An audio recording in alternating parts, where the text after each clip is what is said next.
rides in a day. How long does each one? It's really fun. I like to meet like a lot of new people, and I like being on the boat and just going in the water.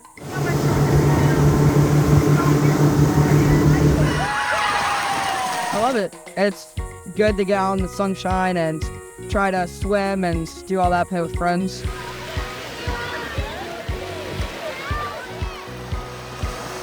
Sea turtles, how how they nest and what their cycle or their life cycle is. Come here, meet new friends, and swim.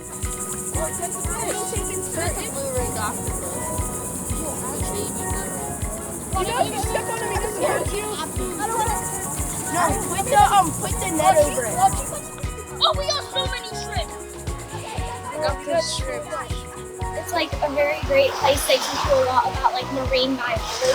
You definitely get to play a lot in the ocean, and the place is really good to learn.